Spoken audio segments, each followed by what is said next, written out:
The seventh Stapakam is known as Mangala Stapakam.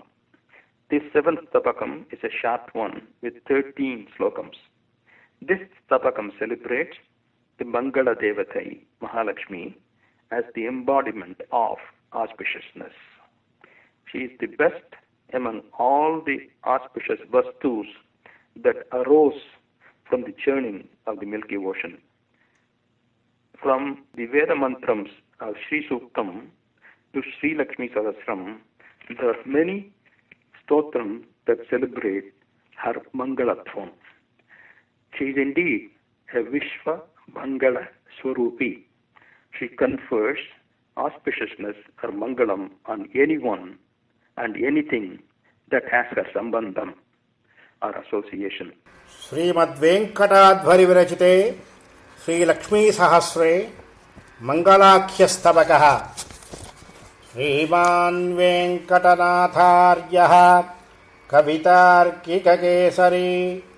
Vedantacharya Varyo Me Sannidhattam Sadahruti Bhagadeyam Bhajeyam Tat Phanishaila Kutumbinaha Manishino Yadevaho Mangalanam Cha Mangalam Bhagadeyam Bhajeyam Tat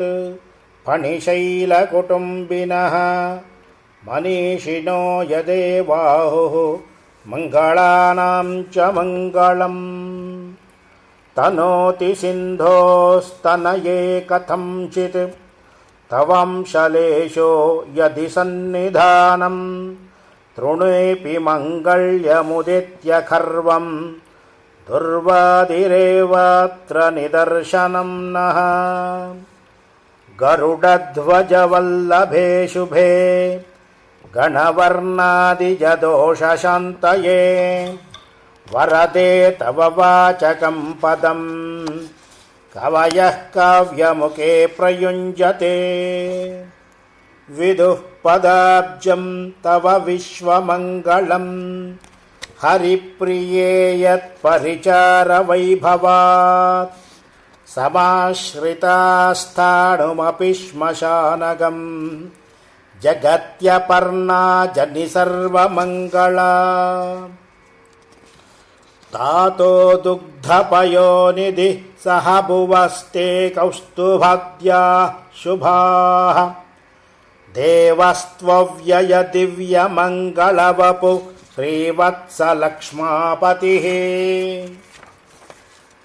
Nama Shri Riti Dhama Padma Makhila Kshemankarah Pakshirat Vahakko Harivallabhe Kavayitum Mangalyamishte Tava Yasto Shrirna Puraskarotya Vinayad Vastutvadiyam Shubham Tasmin Nrutyati Durgatischirataram Tatra Pramanam Tuna Durvasa Pratigodgama Dadhigata Svarvasa Vatvachyuti Divyam Malyamaho Madadaganayan Devashachi Vallabaha Drushti Sivodayakari Karunabhirardra Yuktam Tavam Bhavajate Bhavatarakatvam Jeshtashrayophi Maghavan Stutibhistavaho Prapyatulo Jani Punar Vasuvargamucham Panishayadayite Tavastutihi Bhagavati Pavanariti Mashrita Avitathamataye Vatadbalat Shubhamagato Pisumangalatyaho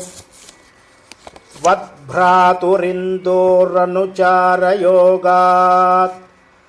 Rayena modhopyashubhah kujanmam Svabhu vibhushe sabhudagraganyo बभूव जग्राह च मङ्गलाख्याम् जगृहे क्वचिदच्युतोऽवतारे जगतां मातरिनन्वयं पुरायः तमजस्रमिनन्वयं नयन्ति शिवतातं शिवताति मातनोषि कूत्पत्तिमूलमपि केशवपादपद्मम् कल्याणिते शुभकरम्बुजमेलनेन त्रैलोक्यमङ्गलमजीजनदब्धिकन्ये तीर्थं शिवत्वपरिदायिकपालिनोऽपि कन्ये दुग्धो दन्वतस्तावकीनम् मन्ये रूपं मङ्गलं मङ्गलानाम् यत्सावर्ण्यप्राप्तभद्रा हरिद्रा सौमङ्गल्यं संविधत्ते वधूनाम् यस्ते रूपमुपास्ते शुभं प्रपन्नं श्रियं हरिद्राजाम् तत्क्रतुनयेन स वहेत् अमुत्र जननि श्रियं हरिद्राजाम् यस्ते रूपमुपास्ते शुभं प्रपन्नं श्रियं हरिद्राजाम् तत्क्रतुनयेन स वहेत् अमुत्र जननि श्रियं हरिद्राजाम् कवितार्किकसिंहाय कल्याणगुणशालिने श्रीमते वेङ्कटेशाय वेदान्तगुरवे नमः। इति श्रीमद्वेङ्कटाध्वरिविरचिते श्रीलक्ष्मीसहस्रे मङ्गलाख्यस्तबकः